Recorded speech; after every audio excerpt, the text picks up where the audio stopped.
Good morning, good evening, good afternoon. I'm Rebecca Maynard, an economist and education professor at the University of Pennsylvania and a member of the Forum for World Education's Academic Advisory Board. I want to welcome you to our 10th webinar since the Forum moved all of its programming online due to the pandemic. FWE is a nonprofit organization headquartered in the US, but with operations in major cities throughout the world. We offer an inclusive setting for business and thought leaders to engage in ambitious conversations about the future of education and workforce, with the goal of stimulating system transformations that prepare future generations with the knowledge, the skills, the mindsets for success in our ever more rapidly changing world.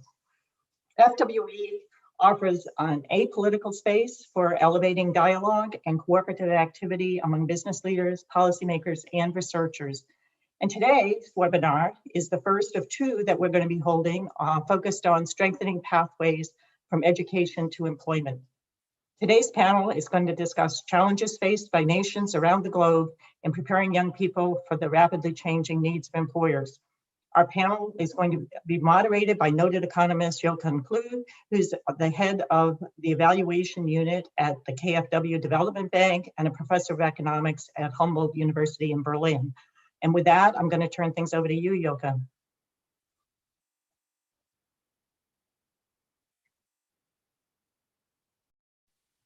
Thank you very much, Rebecca. Good morning, good evening, everybody around the world. And it's a pleasure to be here on the invitation by FWE and moderate this session on the global perspective on strategies for strengthening education to employment pathways. We have a set of panelists of distinguished guests who will present to you their experiences in this context. We're going to have Victoria Levin from the World Bank, Boris Bulayev from Educate, we have Gerd Warfield from Year Up, and Patricia Kalkofen from Henkel. And what we'll be talking about today is the global perspectives on strategies for strengthening education and employment pathways. Look at several things that we could start education to employment pathways. So what is the education and move into secondary education, further labor market career?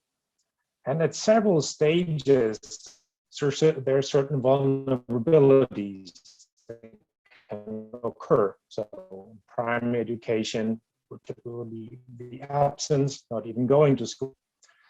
Towards the end of secondary education, it could be the dropout youth.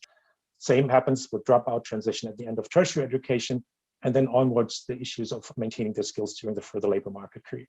So it's clearly a very stylized look at these things, but there are several things along this path that can occur, and typically we want to address the more vulnerable among the youth in these issues.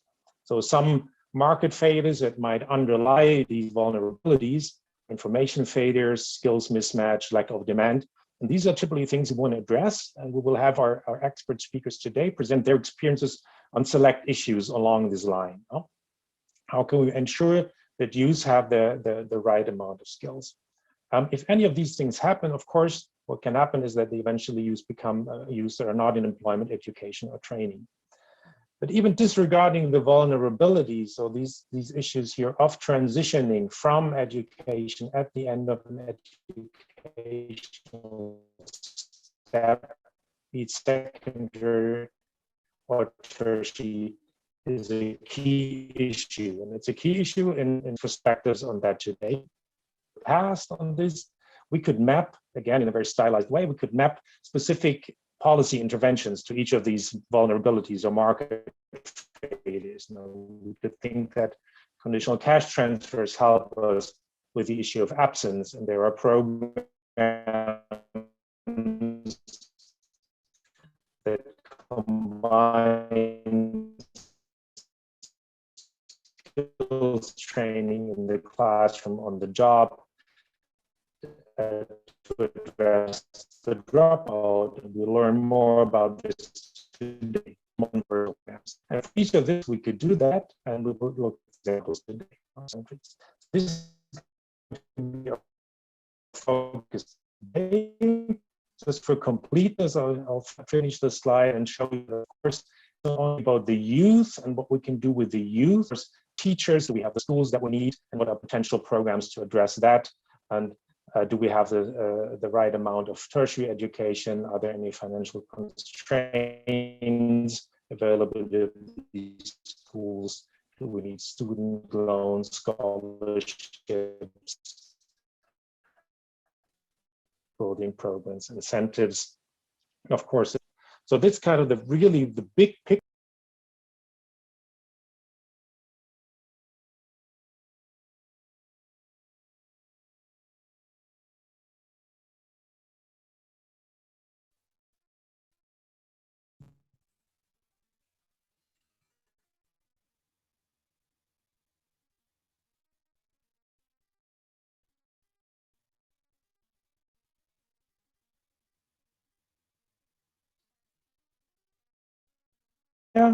From the World Bank, who work on building skills for work, a global overview.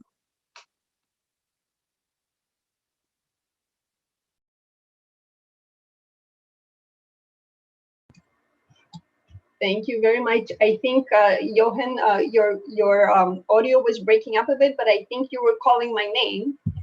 So I hope you can hear me. And let me put the slides up. Can you see the slides? Perfect. Okay, thank you so much. Well, thank you so much for inviting me to speak at this exciting webinar. I'm very honored to be here with you today. And I'm also very much looking forward to hearing the other panelists speak after me, because they will actually give you a sense of how their own organization approaches the issue of the pathway from education to employment. But my goal here is to give you a very much broad overview of how we in the World Bank are thinking about this subject, and what is it that we work with client countries on all over the world. So what I will do in my presentation is provide a global perspective on why skills are important for development, what are the different types of skills, and how we can think about skills in the life cycle perspective. And Johan has done a little bit of that already. I'll also present 5 principles that can help skills development systems become more responsive and actually facilitate this education to employment transition that we're interested in. Okay, so why is it that we at the World Bank engage with countries on the skills development agenda? Well, we consider a country's human capital to be vital for the country's growth and innovation prospects. And human capital is the skills and knowledge that is embedded in its people. The mega trends of the recent decades, such as globalization and technological revolution, have propelled skills to the top of the development agenda of many countries that we work with. And this is due to the changing nature of work, which means that routine tasks, such as a lot of clerical work, for example, or bookkeeping, are becoming automated. And this is happening not just in OECD context, but also in middle income and increasingly low income countries. At the same time, non-routine tasks, such as tasks that call on creativity, intuition, problem solving, are on the rise everywhere. And what this means is that the demand for skills is changing all over the world. However, on the other hand, we're seeing that the supply of skills is not keeping up with these trends. How do we know that? Well, we actually asked employers in many different countries around the world about the constraints that their firms face in their operations. And one of these constraints is a lack of an adequately educated workforce. And what we find is that in almost all the countries, about 40 to 60% of employers list this inadequately educated workforce in the top half of all the other constraints that they could be facing. And there's a long list. Very importantly, as countries move along the development trajectory, this skills constraint becomes more and more prominent. And one reason that this is the case is that skills are crucial for what we call accelerating the structural transformation, or the process of reallocation of activity between agriculture, manufacturing, and services. What skills development does is that it increases productivity of workers and entrepreneurs, and this drives economic transformation, in part by fostering domestic innovation by domestic firms, and also by attracting innovative multinational firms as well. Finally, when we think of skills, we think that they're key for creating a virtuous cycle, which can stimulate higher economic growth. Investment in skills can potentially pay off in terms of higher productivity growth and foreign direct investment. And this can in turn build better jobs. Now, better jobs bring in more resources, which can be invested by families and by the government into better education and training. And these investments can improve the country's competencies and skills even more. So now you see that there could be this virtuous cycle. And this is precisely why skills development is a priority in most countries we work in, and why we as the World Bank support investment in this area. Of course, it goes without saying that the COVID-19 pandemic disrupted education and training all over the world. And in spring of last year, the World Bank joined forces with ILO and UNESCO to carry out a survey of TVET providers, policymakers, and social partners in order to understand how TVET providers were responding to this challenge. And one of the key findings from this study was that TVET was uniquely challenged by the closing of education centers and businesses. And we think the reason why this is that TVET and technical skills training more generally, it has this unique focus on acquisition of practical skills. And such practical skills are very hard to impart and assess remotely, although we will see today, I think, how it could be done as well. But what kinds of skills are these practical skills? And actually, what skills are being increasingly demanded by employers all over the world? Well, when we in the bank think and speak of skills, we usually have this picture in the back of our minds. We think of skills as being divided in three different buckets.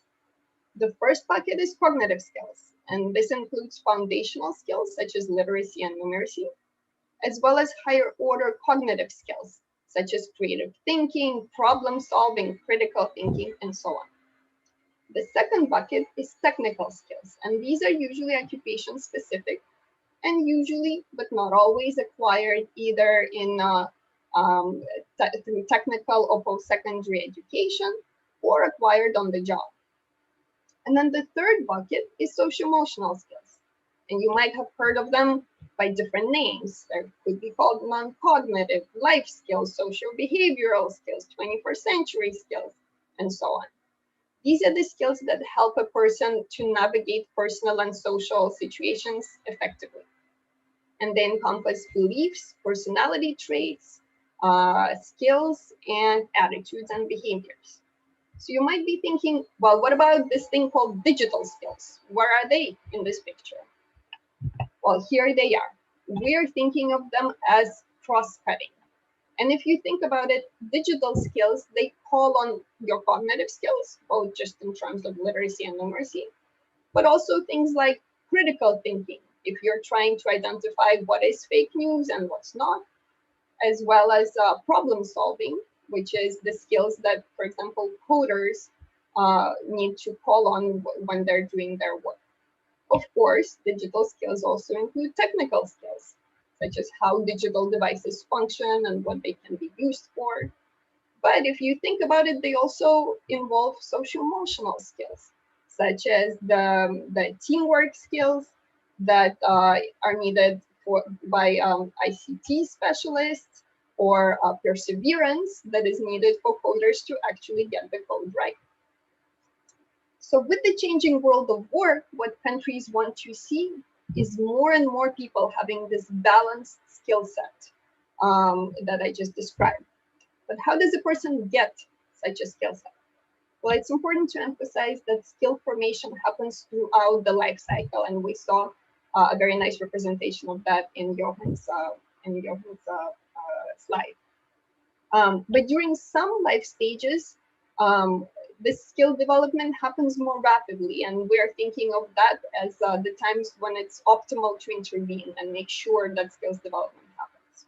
So for example, early childhood development literature tells us that there's a burst of cognitive and social-emotional skill that happens from prenatal stage through the early childhood years.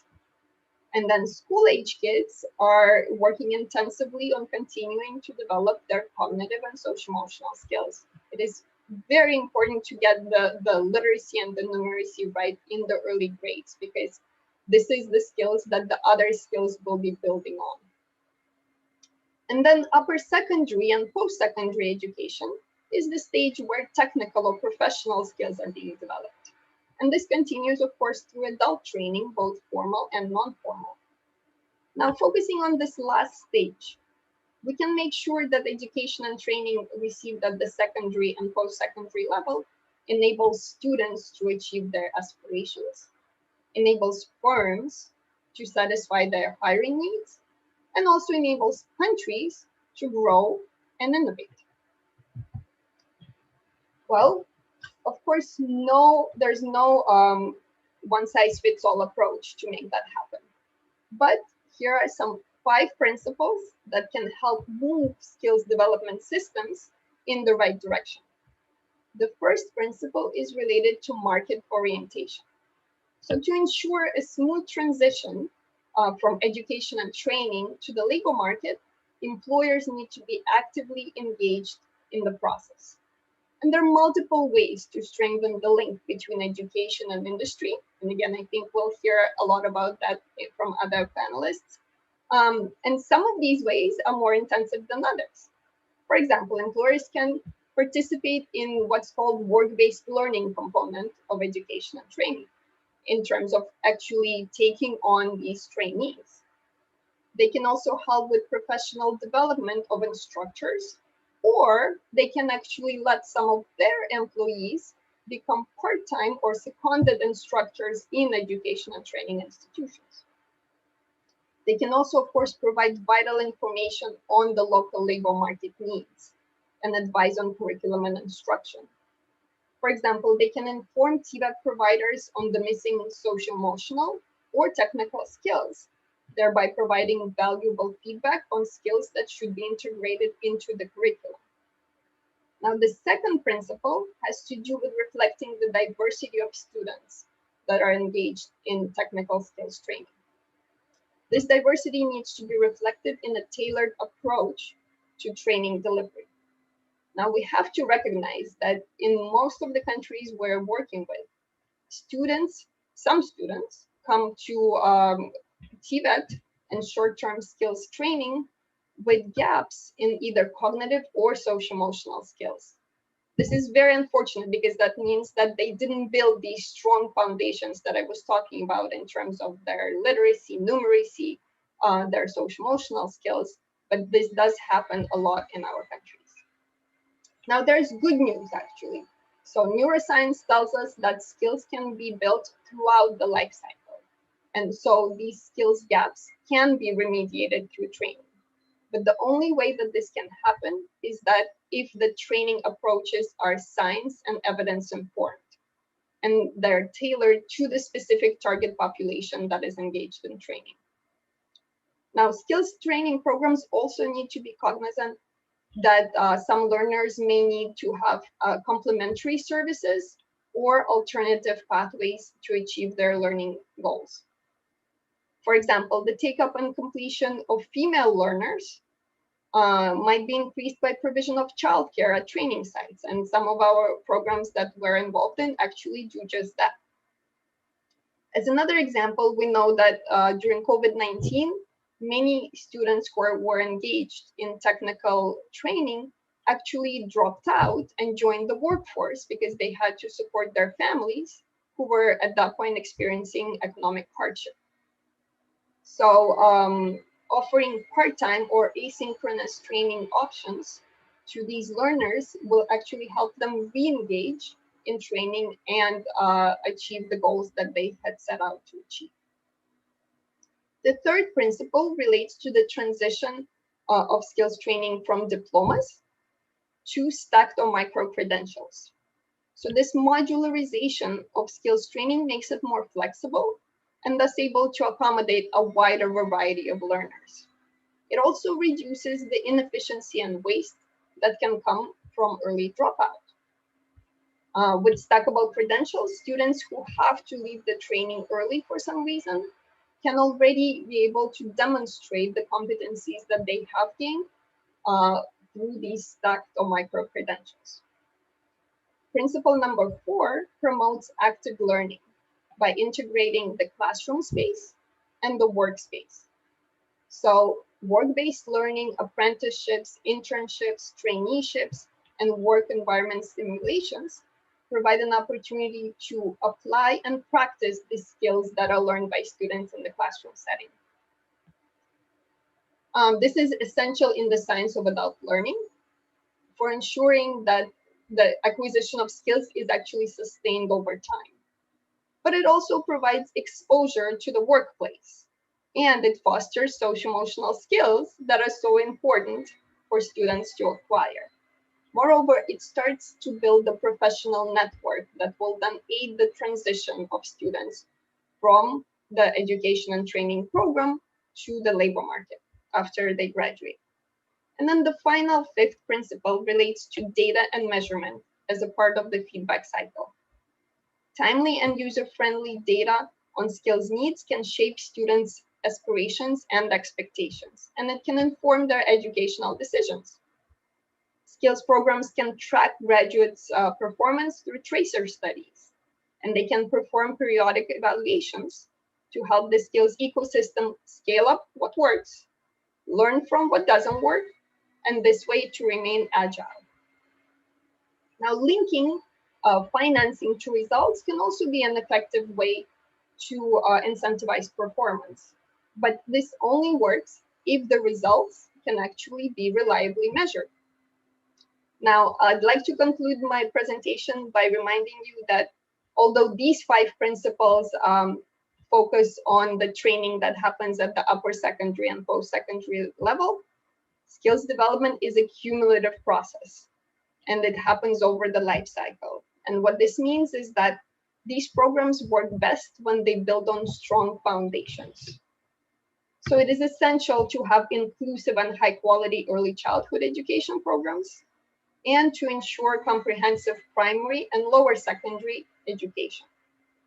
Finally, the key feature of the best skills training programs is their potential for adaptability to changing skills needs. And of course, in our challenging circumstances these days, this implies that skills programs can really contribute to a strong economic recovery after the pandemic. So thank you so much, and I really look forward to the discussion.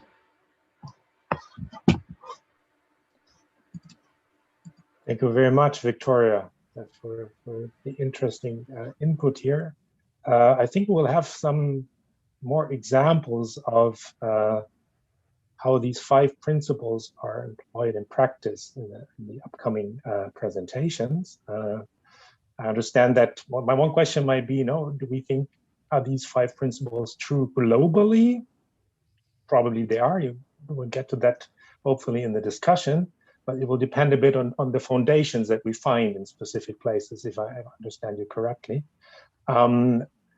And I will take the opportunity to move to the perspective on East Africa, and introduce Boris Bulayev. He's the CEO and co-founder of Educate, which under his leadership has grown to be the biggest youth skills provider in East Africa. And I'm very curious to hear about his experience on the program, the way this set up. Welcome, Boris. The floor is yours. Thank you. It's an honor to be here with everyone.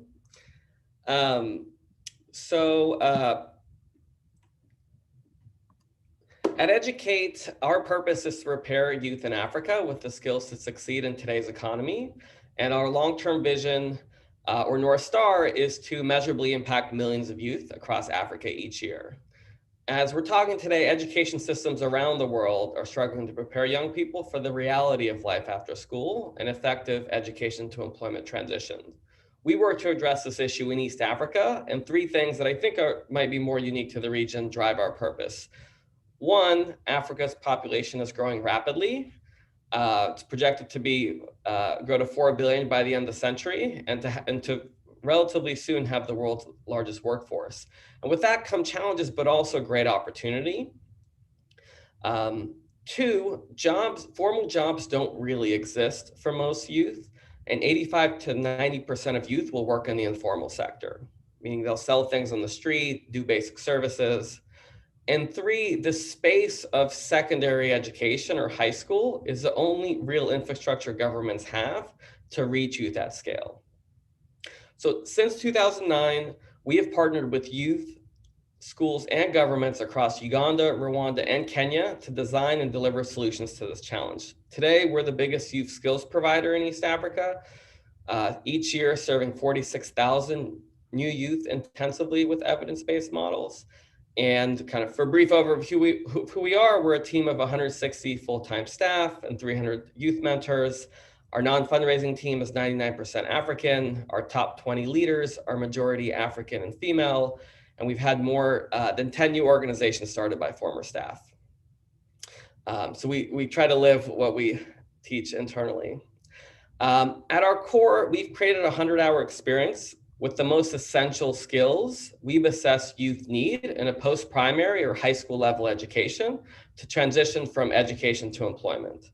The core experience leads youth through a skills course focused on hands-on practical lessons, real-world practice in starting and running their own small enterprises with support of a mentor, and practical assessment of what they actually do. We deliver this core experience in three ways. One, directly to schools through what we call school solutions. Two, partnering with governments to integrate into national education systems through education system solutions. And as of 2019, serving the large number of out-of-school youth who are unable to access academic secondary. All this aims to drive towards our vision of measurably impacting millions of youth each year.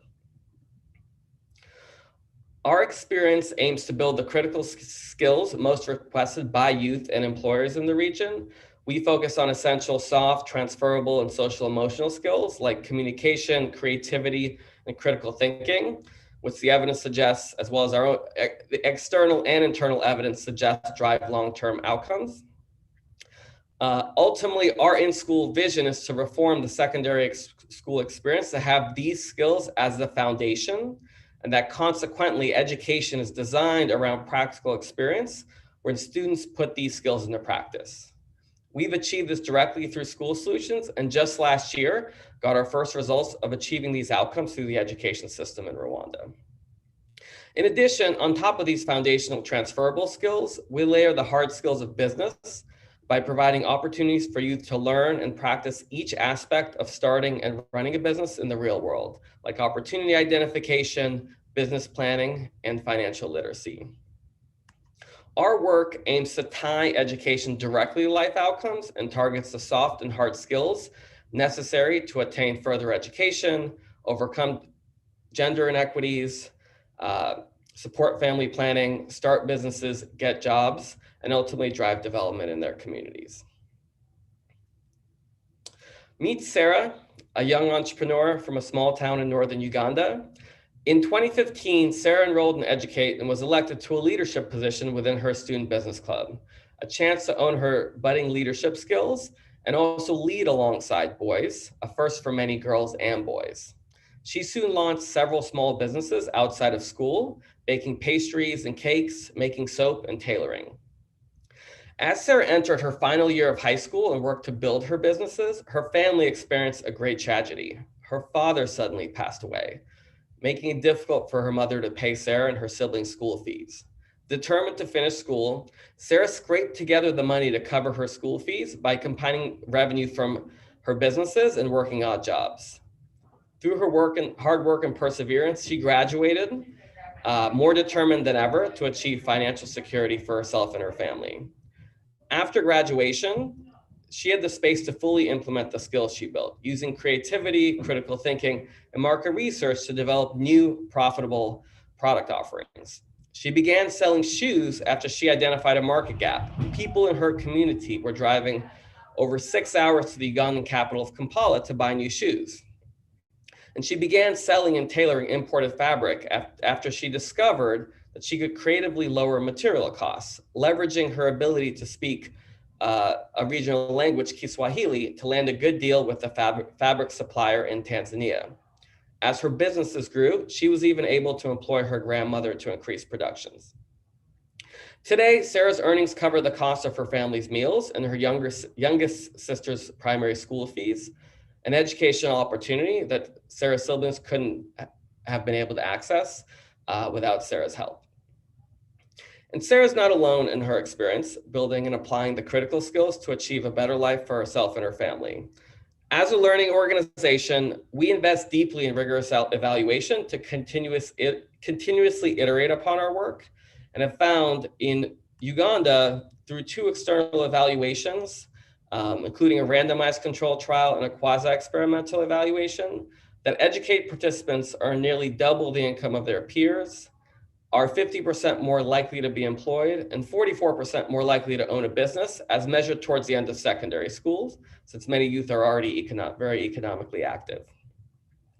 To see if that short-term impact translates into long-term improvements, we collaborated with former World Bank chief economist Paul Gertler, now at UC Berkeley, and Laura Chioda, also formerly at the bank, as well as IPA, to conduct a follow-up 4 years after youth finished their educated experience, about 3.5 years after they finished secondary school. We found that youth were better off than their peers across several key outcomes. Educate participants saw big and persistent gains in socio-emotional skills like creativity, persuasion, and grit. Participation also led to major increases in educational attainment. Youth were more likely to complete secondary school, by so much in effect that young women were basically able to close the gender completion gap in school. Girls were also 25% more likely to enroll in university, have higher GPAs, and were more likely to pursue business and STEM degrees, which suggests the youth are using their skills to invest in further education, which evidence ties directly to improved earning later in life. We also saw big improvements on gender equity and family planning outcomes, including a big increase in delayed family formation. Participants are 21% less likely to have a child at the time of our follow-up, and those that had children had fewer than their peers who didn't participate. Furthermore, we saw this translate into other things like increased agency and an 18% decrease in interpartner violence, which our researchers suggested was comparable to effects of interventions that directly target interpartner violence. We have 2 key approaches to scaling this core experience and impact. The first is through education systems. Our government integration work aims to get this same experience and outcomes into national education systems in 3 stages. 1, changing policy. 2, training teachers. And 3, creating sustainability structures and incentives. In Rwanda, we're doing all 3 parts. We helped change the national curriculum and have gone on to train 55% of secondary schools nationwide. And an RCT recently confirmed meaningful results achieved through the system with clear steps for improvement, including big increases in university enrollment for young men and women. Girls see a 166% increase in university enrollment, and a 16% increase in small business ownership. We're working to do the same in Kenya, where we're a technical advisor on the creation of a new subject for every student in the last 3 years of high school. If rolled out, it could reach 1.5 million youth per year.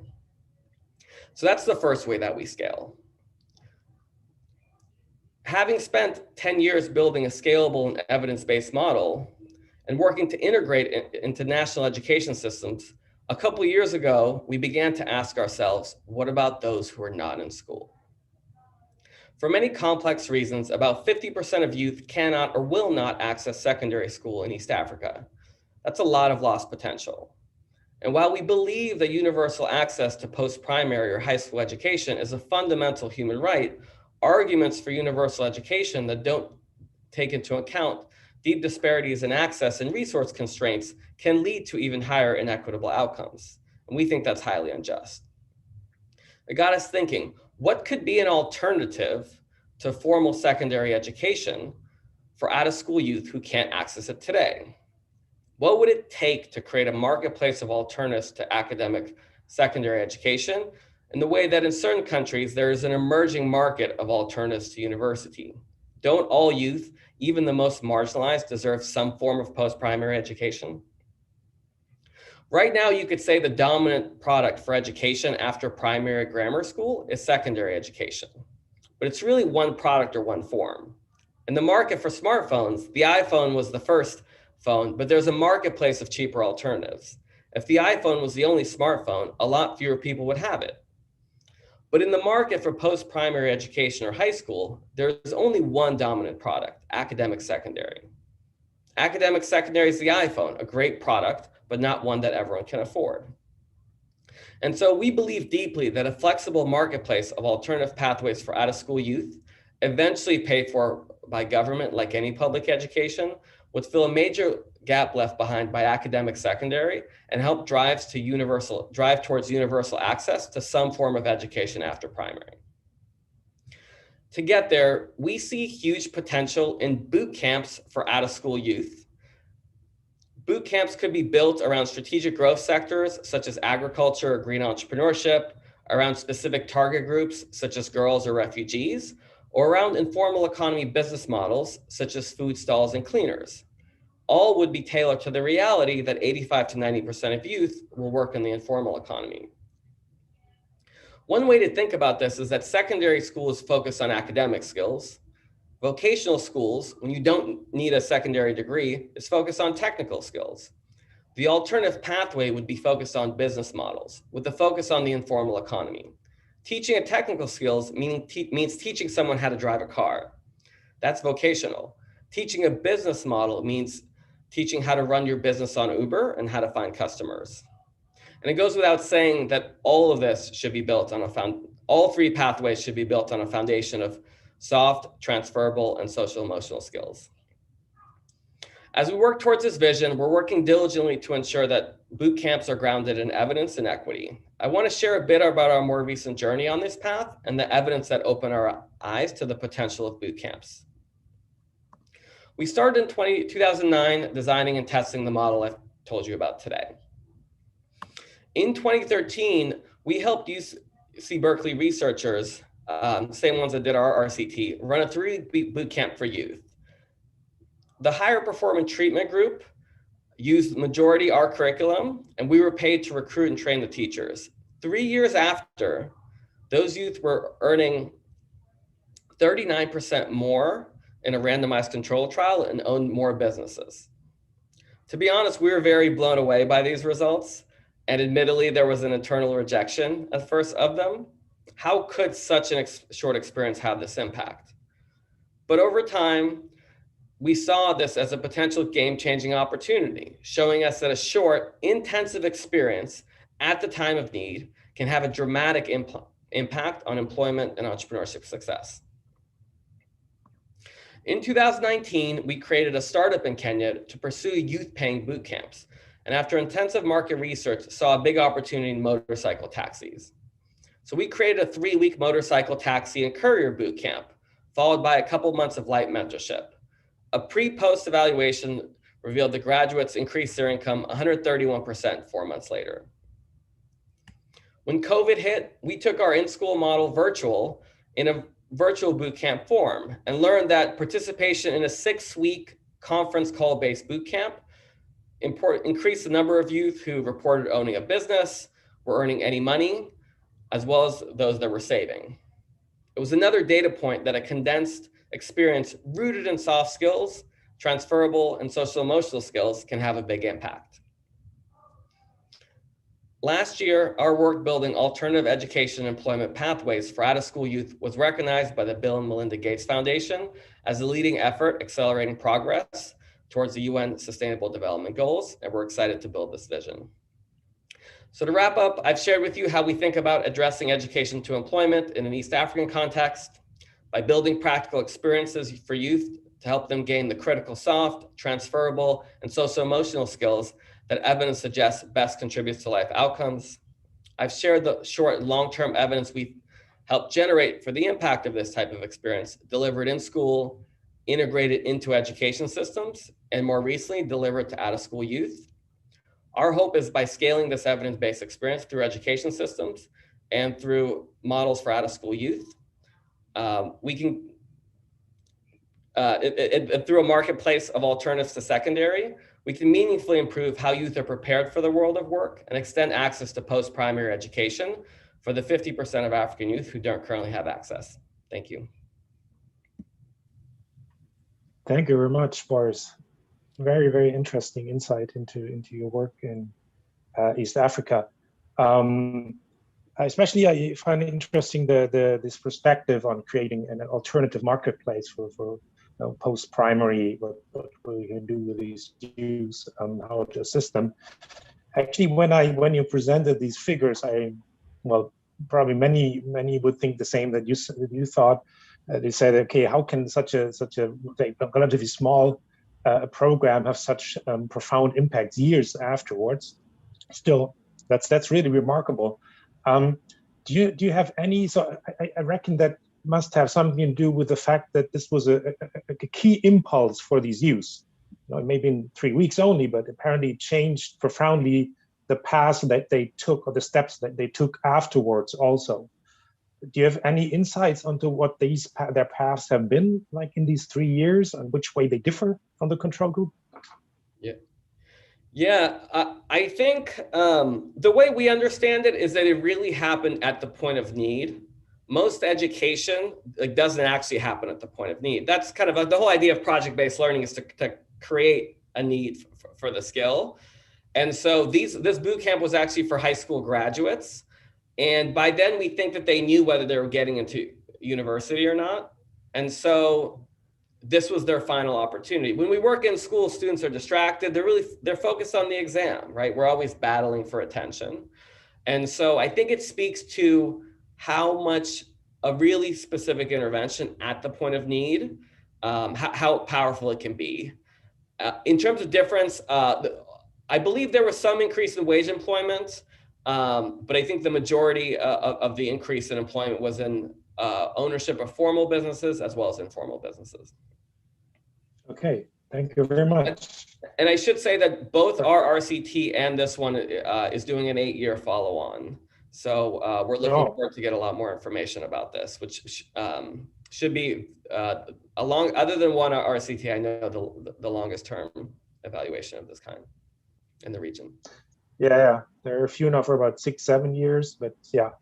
The good thing is that we typically see that impacts increase and become more sustained over time. So they may be small in the beginning, but then often the gap widens. And I'm sure our next speaker, Garrett Warfield, will present many more insights into these issues. He's the Chief Research Officer at Europe, and he's going to share his experience with the program and with his research on the impacts of the program with us. The floor is yours. Welcome, Garrett. Thank you very much. Hello, everyone. I'm calling from my home in Boston, Massachusetts, where Europe was founded over 20 years ago. If this is your first time meeting Europe, I'm very glad to make a proper introduction. We're a large American workforce development nonprofit that uses a combination of skills training, social supports, and work-based learning opportunities and internships to help low-income young adults with a high school diploma or equivalent get into living wage careers. It's a joy to be able to join this important discussion. Today, I'm going to share some of the major challenges we're facing in the US when trying to connect youth to careers, but certainly not all hope is lost. I'll also discuss some of the very bright opportunities we have to improve and several initiatives that are finally gaining support among some of the country's most influential businesses, politicians, and policy experts. Despite an abundance of resources, financial and otherwise, the US has many longstanding policies and systems that perpetuate inequality and limit economic mobility for millions of Americans. From housing to health and education to employment, we see that skin color, postal code, and socioeconomic status are greater predictors of who thrives than ambition, skill, or talent. The COVID-19 pandemic has highlighted and heightened economic and racial injustice, disproportionately affecting the Black and Brown communities from which over 3/4 of Europe's students come. Out of all these challenges, creating what we at Europe call the opportunity divide, there are two that I'll highlight today because while they're particularly daunting, they are addressable. We have answers to these problems that are well within reach, and indeed some efforts are thriving, earning increased attention and readying for broader implementation. The first challenge on the left is a fragmented training market in the US. We've already talked about this some today. US culture is heavily biased towards college as the primary viable pathway to a well-paying career after secondary school. However, a college or university education comes at a very high cost. There's unequal access to schools, and college completion rates are highly varied, where low-income students of color face some of the biggest barriers to finishing a degree. There are many, many training providers, community colleges, community-based programs, all trying to address this opportunity divide, but providers are often disconnected from each other. There's a tremendous variability in training quality, and many degree programs do not align with market demand and employers' needs. While the career and financial prospects for those who do earn college degrees or certificates are much brighter on average than those who don't, it's still far too common to find former students who are unable to complete their degrees. They're saddled with student loan debt and without a clear path to a good job. It's even a competitive market for those who do earn their degrees and learn the hard way that their academic training is not guaranteed to match the skills their prospective employers are looking for them to bring into their first jobs after graduation.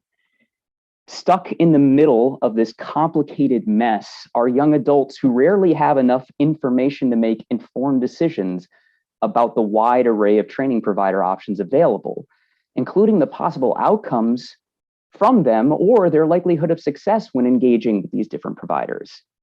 Considering how high the stakes are for students and their families' futures, they deserve better from the field of training providers. The second challenge on the right is the prevalence of constrained and inequitable talent practices among employers. For example, degree inflation. This is arbitrarily requiring college degrees for jobs that have skill requirements that could be gained through other relevant work and life experience or through training that comes at a much lower financial cost and often with fewer barriers than college or university degree programs. Too often, employers require bachelor's degrees for a job by default, assuming a college degree is a proxy for job readiness. The repercussions of exclusive talent practices like this are severe, especially for candidates of color. Europe's employer consultancy team, Grads of Life, concluded in partnership with Harvard Business School and Accenture in a 2017 report that's openly available online called Dismissed by Degrees. Arbitrarily adding a degree requirement to a job excludes 84% of Latinx candidates and 77% of Black candidates in the US. 3 in 5 employers are filtering out applicants without college degrees who would otherwise be qualified for the job. Practices like degree inflation widen the divide between otherwise talented young adults and careers at leading companies. These practices also lead to a drastic underrepresentation of professionals of color in corporate management, executive leadership, and board positions, especially when companies also do not provide equitable advancement opportunities after the initial hire. Over time, these practices contribute to long-term disparities in earnings by race and gender, among the many drivers of the US's massive wealth gap. As I said earlier, though, there are viable solutions building very strong evidence and gaining some traction. My teammates and I see how Europe has a vital role to play in these solutions, so I'll share a little bit more about how our program works specifically, but I also want to make clear that we absolutely can't and aren't doing this alone. The work ahead requires careful coordination and partnership with hundreds of leading employers and other proven training providers in the US too. There are three things I want to share about Europe. First, we have a national presence. We've served over 30,000 young adults in over 24 major US cities, mostly along the East and West Coasts, and in the technology, finance, and business industries. Second, our foundational model is up to a year-long program, with half the program delivering in-demand professional and technical skills training in classrooms, and half the program in a corporate internship with a major corporation. We know that financial challenges are a major reason why our young adults often can't complete higher education. So we believe in providing all of our students a paid learning experience with educational stipends and additional financial hardship supports. In addition, students are paired with coaches and program managers in learning communities with about 40 classmates on average. Uniquely and critically, every single Europe participant who completes their classroom training is guaranteed an internship with one of our employer partners. After the program, 90% of all our grads are working or in school. 45% of those grads or more are the result of having converted their internships into full-time jobs with the same employers. Europe alumni receive lifelong career and educational supports, including job placement services from a dedicated public beneficiary corporation and talent agency that exclusively serves Europe alumni, called Europe Professional Services, or UPRO for short. And there's free access to college degree programs through Europe's National Alumni Association. Third, and last but not least, Europe is remarkably effective. We've repeatedly evaluated the program and have consistently found large earnings gains after the program for our core program model. A recently released report from the start of this month from the federally sponsored Pathways for Advancing Careers in Education evaluation, or PACE for short, evidenced some of the largest earnings gains in the history of American workforce programming using a large multi-site randomized control trial. Europe participants are earning 30% higher wages than the control group, which translates to about $8,000 in higher wages each year, with no signs of those impacts fading at the end of the 5-year study period. Our foundational program model is comprehensive, and it's also considered costly, but that's an oversimplification. The PACE study shows that a 60% majority of our operating costs are covered by employers who pay Europe to train and match them with skilled interns. The remaining 40% minority of our operating costs are covered by private philanthropy. All said and told, a dollar investment in Europe yields a significant $1.66 benefit to society at large. As I'll discuss later, at scale, this can lead to some major returns for the American public. Based upon that proven foundational model, we're actively working to build a stronger talent ecosystem. For years, we've partnered with dozens of other training providers, especially by co-locating with community and local colleges to connect young adults to careers. On the bottom left, we're playing a key facilitation role in expanding those relationships to other community-based organizations and nonprofits that also provide high-quality training. On the bottom right, Europe has spent over 20 years developing strong business partnerships with over 250 large, influential US employers who are invested in hiring, retaining, and promoting diverse talent. In many ways, Europe's connection to those leading employers is our comparative advantage. In our experience, other training organizations often don't have these same strong relationships or don't have as much insight into the skills that would best meet employers' needs and prepare young adults for success with those employers. At the center of all this, we're building Europe as this connective tissue, linking trained talent from our direct service programs and our training provider partners to our large pool of job opportunities from our employers. There's a need for intentional matching of talent to employers, aggregating market demand across companies, and supporting young adults as they are navigating new workplaces, especially if we want an equitable post-pandemic recovery. New employers and industries like healthcare are seeking out our services, expanding our reach beyond the technology, finance, and business industries. Imagine that incredible potential of this coordinated talent ecosystem, or a tertiary education marketplace similar in spirit to what my colleague Boris described earlier. But as I said before, we can't do this alone, and we have to lay some important groundwork to ensure future generations of young adults aren't equally as vulnerable and have more options than in the past. Like Victoria did well earlier, some of my peers in the field would point to incredibly effective early intervention programs that promote education, numeracy, and literacy among children, which can have positive effects that ripple through primary, secondary school, and into adulthood. And it's worth noting that we still have millions of young adults disconnected from living wage careers and left wanting for a solution that helps them right here and right now. I believe a multi-pronged approach is required to tackle a challenge of such massive proportions. So looking ahead, I'll focus on 2 ways we can help ensure future young adults aren't as vulnerable. First, as I mentioned earlier, constrained and inequitable talent practices are common among major US employers, but leading companies are also seeking to change that.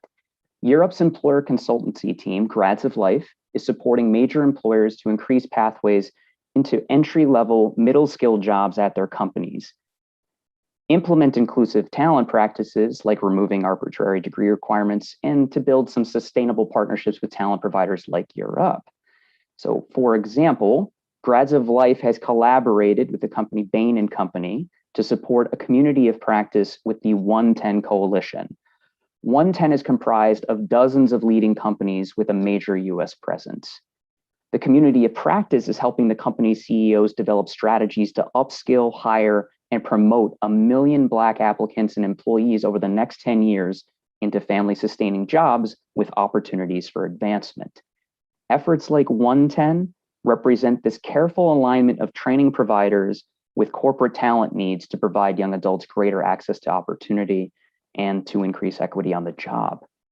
And while 110 does stand out for its explicit commitment to measuring and evaluating the impact it has on job candidates and employees, it's in good company among some other large equitable employment practice initiatives in the US, several reaching hundreds of thousands of people each. Second, and on the right, over the last 40 years, the majority of large federally sponsored evaluations of American job programs have demonstrated little to no impact on key workforce outcomes.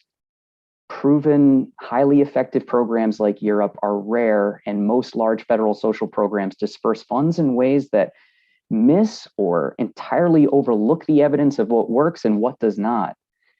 Like our partners at Arnold Ventures have argued very well in their funding match for evidence demonstration proposal, again, widely available online, we believe public funds should be aimed at proven high impact programs, including but not limited to Europe.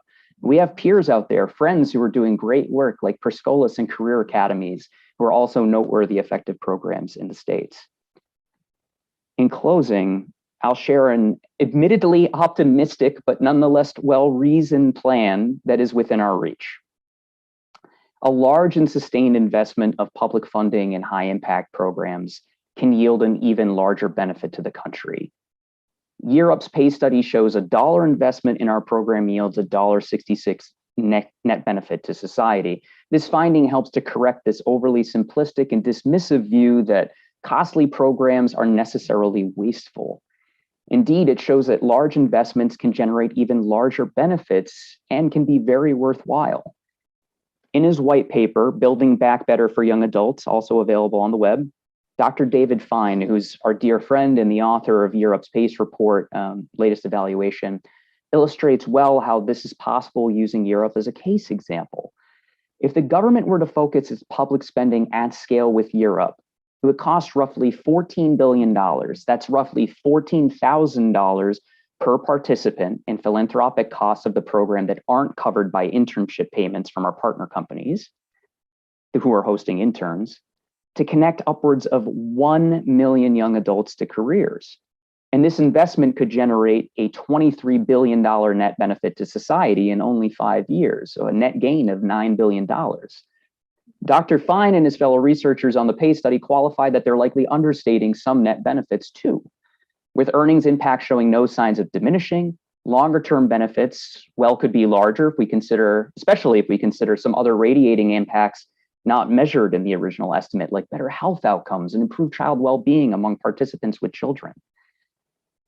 Aligning the power and funding structures of influential corporations and government can go a very long way toward ensuring a brighter, more inclusive future for our young adults and our employers alike.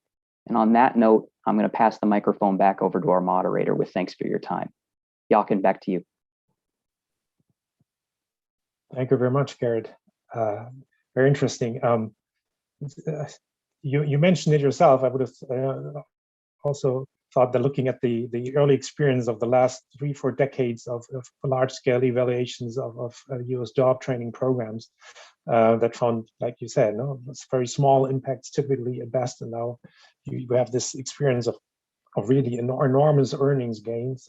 That's very impressive. I was wondering, does that actually mean that after running these programs for years and years and decades now, there is a way to make these programs actually better? Specifically, do you have a view on your the characteristic of the market alignment in the year up model?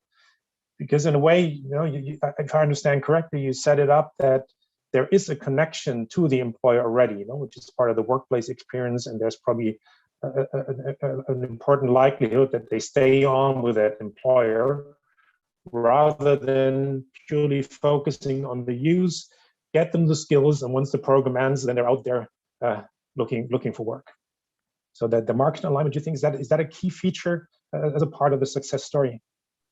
Absolutely. I think that's a linchpin. If you pull it, a lot of this breaks apart for a number of reasons. First, it gives early access to what it's like to be in that corporate environment or in that job setting. And beyond that, it instills confidence in employers who might be tentative or uncertain about hiring or bringing on talent who might not have come through, again, those privileged pathways of college and university settings. At the same time, it's a great way for onboarding. Europe is providing additional training during that internship experience to make sure everything's tight, structured, well aligned for them to start the full-time job at the completion of the program. And it's just a wonderful mechanism for feedback as well. I mean, we work with hundreds, if not thousands, of managers of interns across the country, and we're constantly getting their feedback on what's working well, what we could do better, how they could better support our interns or our students who are working with them directly. Great. Thank you very much. And with that, we move on to our last panelist of the day, and specifically moving to the workplace perspective, perhaps responding to the market alignment that Gary was talking about. So we have Patricia Kalkofen, who is international marketing manager at Henkel in Germany. So she's an experienced marketeer, and she's also a young leader of the FWE's Young Leaders Program, and she's going to give us a response or some reflection and thoughts on the previous panelists' presentations. Patricia, the floor is yours. Thanks very much, Jochen, and thanks to all the previous panelists. I think it's been 3 fantastic and extremely inspiring presentations.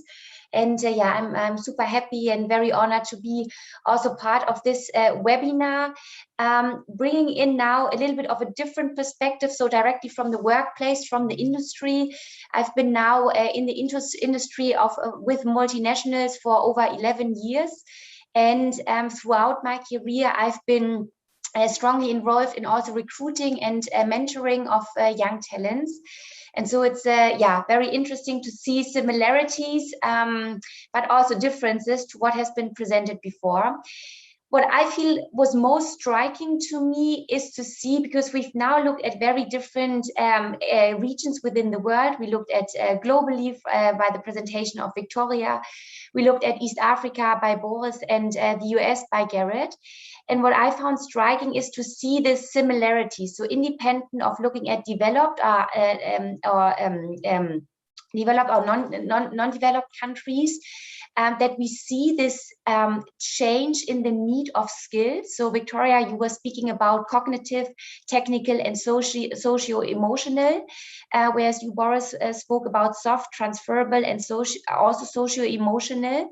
And this, I think, with the background and the landscape and the environment being completely different in so many regions of the world, but that there is this combining shift in the skills searched for, and the need to develop especially these skills. And I, now speaking from my own experience and having or constantly having seen already a lot of CVs and application, and constantly also reviewing CVs and application, I also do see this shift in how these applications are phrased. So and also how the applicants present themselves. So if I think back of my time, when I applied to job, it was very much that you needed to talk a lot about what have you achieved and your Excel skills, which level are they, how good are you at PowerPoint, and so on.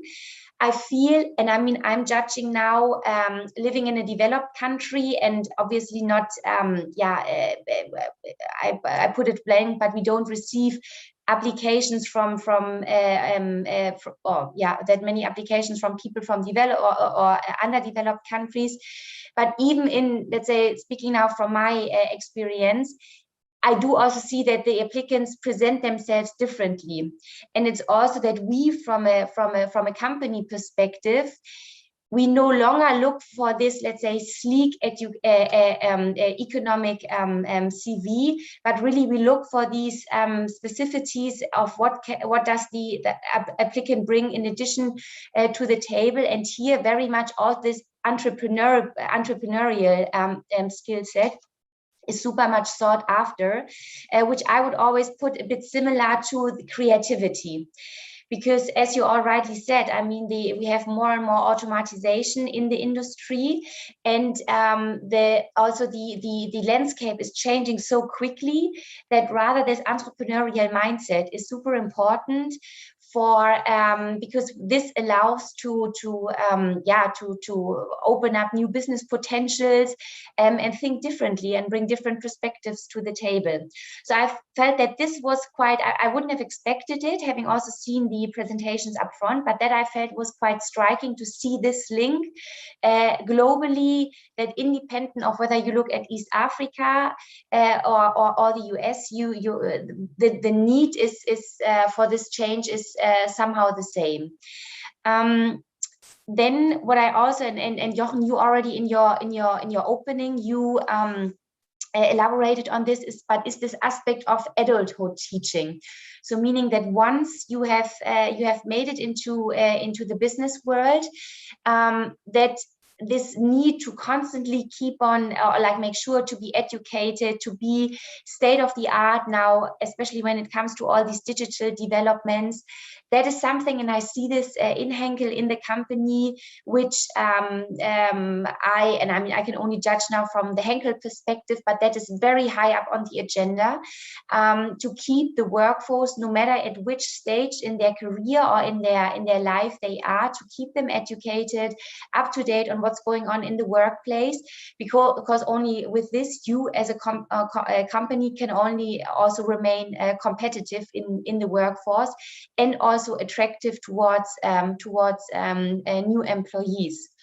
And that is something that I think the biggest work is surely to be done in getting, first of all, youth into education, but then also from education to the workplace.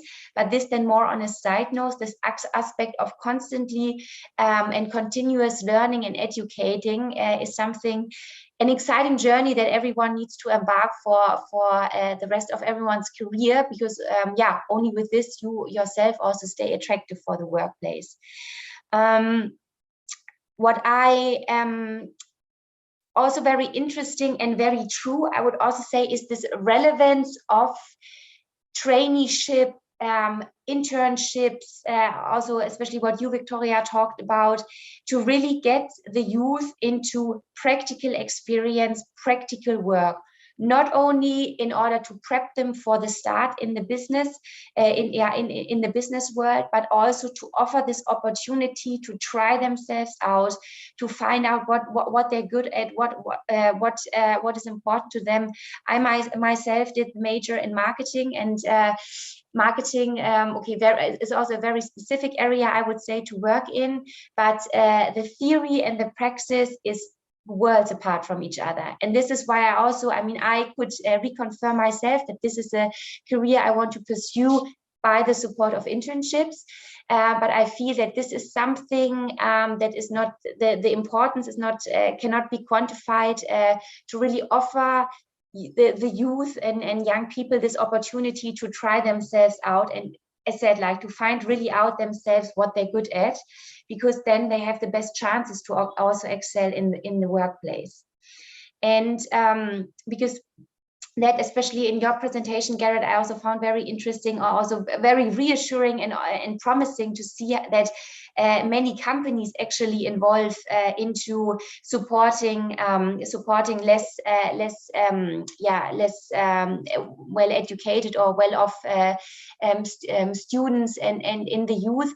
I would say that US, at least from what I'm picking up, is a bit more advanced already. I don't know, would be also interesting to hear your view on that. I would say in Europe, I have a bit the feeling we're catching up on this. Now speaking from Henkel, the company I'm working for there, and I think it's fantastic to see we have let's say own teams just working in the area of corporate social responsibility, where also all these kinds of projects with regards to education, and if I pick one project, that is the Million Chance Award by Schwarzkopf, where we every year support, or the ambition is to support millions of women and girls to get into education, and it's an extremely it's a project with a very high awareness throughout. So that is also because during your presentations, I was also questioning myself, is there more that companies can do? So how can, for example, companies support education in East Africa even more? How can they get involved? But then I was thinking of this because I'm also involved or very much aware of this corporate social responsibility activities. There is a lot that we are doing already to support on this, which I feel is very good to see. I guess in the end, there is no limit to how much these, especially multinationals, can get involved. But it's also responsibility to offer opportunities, be it now in the US, where, for example, the fees are that high and a blocker to get into secondary education, or even if we look at Africa, to just get some education at all. So here I feel that no matter what company, you have this responsibility to also get involved, make sure to support. And as said, good to see, Garrett, on your few facts and figures that this is already happening that much. So these are some, let's say, thoughts, feedback, comments from my end, and looking forward to any questions or the further exchange and discussion. Thank you very much, Patricia. As a first round, I would invite each of the three speakers to maybe quickly respond to Patricia's comments. Maybe you can pick out the issue. What do you think is important from your perspective on the perspective that she offered? Victoria, shall we start with you? Thanks. Sure. Thank you so much, Patricia, for your comments, and thank you to the other panelists for fascinating presentations that gave me a lot of new insights, actually, into the experiences that are happening, and something that we can bring to our client countries as well. Patricia, a couple of things resonated from your remarks. The first was on how job seekers or graduates, how they can actually signal the skills that they have in their CVs and the changes that you're already seeing in this. This is very interesting perspective, and actually we've done at the bank some work on this as well. So it's important not just to impart some of these skills in education, right? Let's say the transversal skills or the social emotional skills and the technical skills, but also to teach students how to signal those skills properly. And this could be very much context specific because, for example, in South Africa, there was a whole intervention, and I can put the link in the chat and then send it to the organizers. There was a study that actually did an assessment of graduates' youth skills and sent that to firms. And just this very low-cost intervention of having a standardized assessment helped tremendously in terms of actually increasing callbacks. But I do say that this is context specific because we actually did a correspondence study in Turkey where we tried to signal socio-emotional skills of candidates.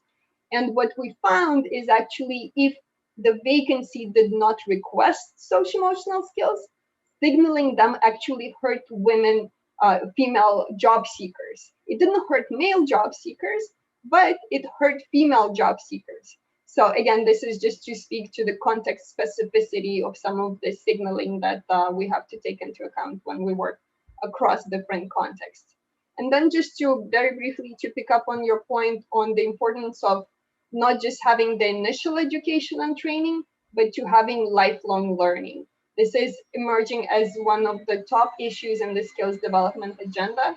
And we're thinking continuously on how to make this happen, not just from the perspective of supply of these learning opportunities, but also from the perspective of stimulating demand for them. And one thing that we say is that for lifelong learning to be successful, people need to have the ability to learn throughout the life cycle. And this goes back to my comment on strong foundations. They need to have the willingness to learn, which is again the social-emotional skills about adapting, about resilience. But then they also have they need to have an opportunity to learn, and this goes to the firm's responsibility, right? Providing these opportunities to learn throughout the life cycle, and these could come from the firms. These could come from different government organizations and civil society. But again, all those three need to come together to have this lifelong learning culture happen. I'll stop here. Thank you very much. Thank you, Victoria. Boris, any reaction to Patricia's comments? Yeah, I think one overarching theme resonated around the need for practical hands-on experience as part of your education. And we don't actually message this, so I'm still learning how to communicate this, but when I talk to my co-founder who leads all of our program design, she talks about how a lot of kind of entrepreneurship, life skills training is theoretical, it's abstract. And one of our big principles is everything we do has to be demonstrably put into practice. And so if you haven't actually written a business plan, then you haven't learned about business plan. If you haven't actually gone to talk to a potential customer, you haven't actually learned market research. And so this idea that you can't talk about what would it look like to be creative. You have to actually put it into practice. And that's the only way that it can be taught. And I think a lot of times it's taught conceptually. And I think we just think that's really critical to skills development. The other thing, which I think is related to how your degree wasn't really applicable, I think, or it wasn't as relevant. I think we very much believe that in an ideal, what we're working towards is that youth should be practicing all the skills in school that they'll need after school, so that they're able to practice those skills in a safe environment, with support, with mentorship and guidance. So it's the appropriate amount of challenge, so that when they're transitioning into the workforce, it's not the first time they're doing these things. And so how do you design educational experiences that really mirror life after in the classroom, so that when you're transitioning to employment, it's not the first time you're doing a lot of these things. Okay, Boris, thank you very much.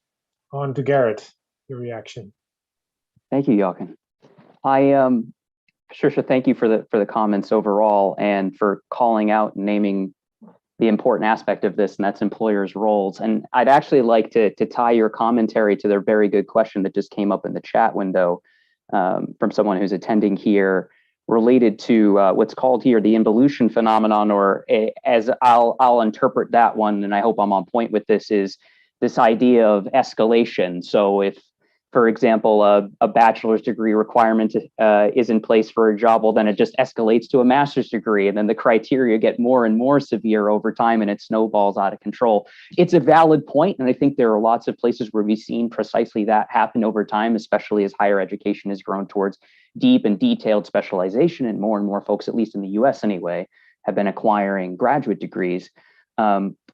Your question, and riffing off of Patricia's comments on employers' roles, it's really involved to increase awareness, and it takes a lot of work to get buy-in from employers that someone without the traditional, largely approved of and applauded path of a college education or coming from a good university brand has in the States. It takes a lot of different efforts. And so our Grads of Life team that I mentioned earlier was actually launched years and years ago as a public awareness campaign. And we worked with the Ad Council, which has put brands out there like Smokey the Bear and the Crash Test Dummies, at least in American culture, that dominate TV and our airwaves to teach people and help change minds and perceptions around different issues. And we did something similar with Grads of Life in promoting awareness about the viability and the great talent of young adults who might be coming through alternative pathways. And we've invested millions and millions and millions of dollars in ads and campaigns over the years to help bring this story along and help change those perceptions and perspectives, as well as increasing training and awareness within companies with hands-on work within companies. Some other ways, though, and I believe this is how folks are actually convinced and how candidates can be very competitive. First, direct experience with interns. So if we can offer internships or work-based learning experiences at a lower cost than companies are otherwise experiencing or bringing on talent, they then get hands-on experience. And then, as we say, proof is in the pudding. They get to see exactly what the benefits can be and just how much value a young adult can bring into their company. And the second is, frankly, companies' reality. They have high turnover and major gaps in hiring where they're not able to fill roles. And if those challenges didn't exist and weren't persistent for years and years and years, an organization like Europe and our peers in the United States couldn't have grown and scaled and have even more demand over the last 20 years. So I'd actually say that, especially today, we're having less difficulty getting companies to buy in. And we have increased demand, almost too much demand that we can't quite reach, or we could if we can better coordinate and organize that talent ecosystem some of us talked about earlier today. So I actually think in many cases, not all, but many, the proof is there. Folks are bought in and convinced, at least in American culture, but we've got a heck of a lot of work to do to actually get people into roles at this point. Thank you, Garrett. I would turn the word to Patricia. Patricia, if she wants to respond to any of these, and we'll get me one question on the way. That was in the chat also. The question is, any ideas how can we make HR departments value the not so common educational paths relative to, you know, have the degree from the renowned university? That was one question. That how can you, if you say the not so common educational paths may be important in many ways, are there ways that the employers can recognize that? Thanks. Yeah, a very valid and good question, yet also a challenging and difficult one, because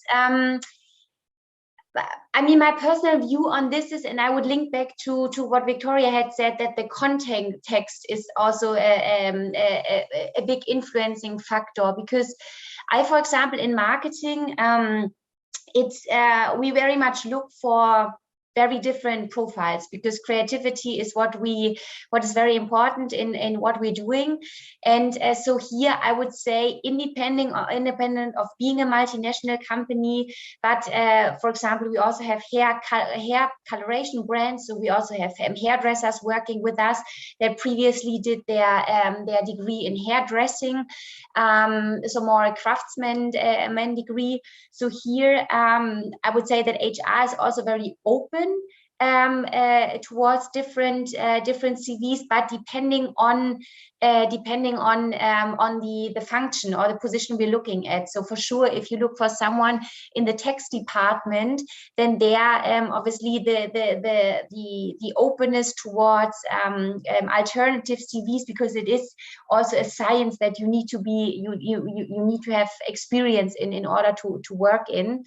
So with regards to this, I would say there are surely somehow more areas where HR most likely could open up even more towards alternative CVs. But again, I still feel that there will always be some restriction depending on the functions you're looking at, where less common or non-common CVs will have difficulties because you're looking for a specific expertise in a certain area. If you also take legal, for example, that is surely something where I would see a difficulty in just having someone who has no experience in legal or has not studied it, and this would maybe also a question towards the others, whether there's agreement that obviously that would be an example where it's difficult to have someone that is not specifically educated in this area. Right, thank you very much, Patricia. We're always close to having to wrap up, but before I give the word back to Rebecca, I will have one takeaway that I'm taking away from this before I tell you from this session today. Before I tell you this, I will mention a quick question I will give to Victoria, Garrett, and Boris. So you have 10 seconds to think while I give my takeaway.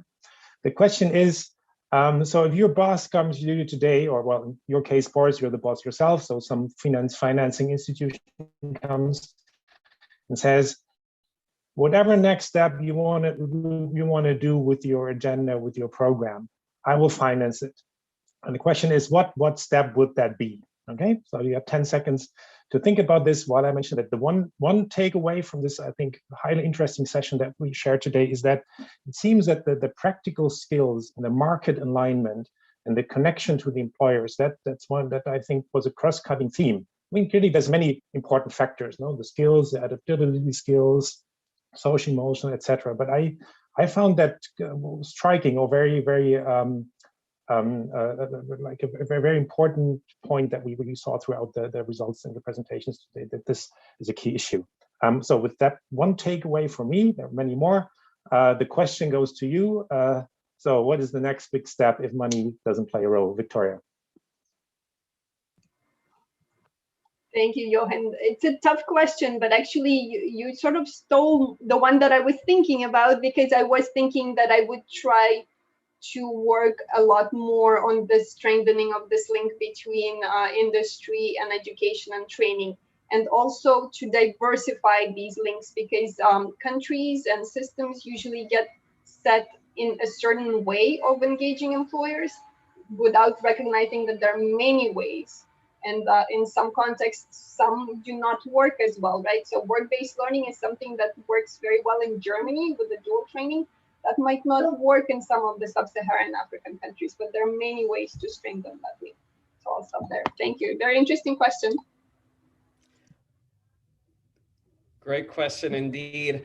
I would put that money towards serving girls and would pursue that in two channels. One, by doing our education system solution to strengthen education systems, which you're seeing in Rwanda is having adverse effect on girls. We've only trained half the schools in the country, so we'd love to finish and bring it to other countries. And then two, would roll out at scale boot camps for girls who finish primary school but aren't able to transition to secondary.